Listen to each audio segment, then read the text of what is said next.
సంజాల చంద్రశేఖర్ గారి జన్మదినం సందర్భంగా మృగజంగాల కాలనీలో కొంతమంది పిల్లలు అనాథ పిల్లలు తల్లిదండ్రులను కోల్పోయిన పిల్లలకు 5,000 రూపాయల ఆర్థిక సహాయం అందించాలని ఉద్దేశంతో ఈ మీటింగ్ ఏర్పాటు చేయడం జరిగింది.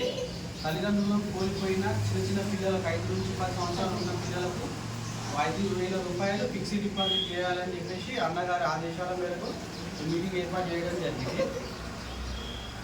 ఈరోజు శనివారం మరియు రేపు ఆదివారం బ్యాంకులు బంద్ ఉండడం వల్ల సోమవారం రోజు ఉదయం ఈ బుడగజంగాల అంటే కడమంచి ప్రసాద్, విభూతి కార్తీక్, విభూతి మాణిక్, మౌనిక, విభూతి విష్ణు వీళ్ళ పేర్ల మీద ఒక్కొక్కరికి 5,000 రూపాయలు ఫిక్స్డ్ డిపాజిట్ చేయడం జరుగుతుంది.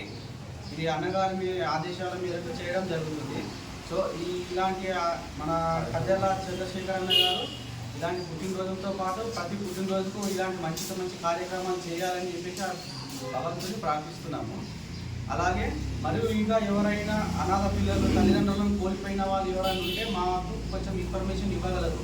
ఎందుకంటే ప్రతి గలిలో ఎవరు ఎంతమంది అనేది తెలుస్తలేదు జరిగింది కాబట్టి. సో ఇంకెవరైనా తెలిసిన వాళ్ళు ఈ వీడియో చూసి ఇంకెవరైనా మీ తల్లిదండ్రులను కోల్పోయిన చిన్న పిల్లలు ఎవరైతే అనాథ పిల్లలు ఉన్నారో 5 నుంచి 10 సంవత్సరాల పిల్లల్ని ఎవరైనా ఉంటే మాకు సహాయం కింద అందిస్తాడు అన్న, మాకు కంపల్సరీ తెలియజేస్తారని మనం చేసుకుంటున్నాము.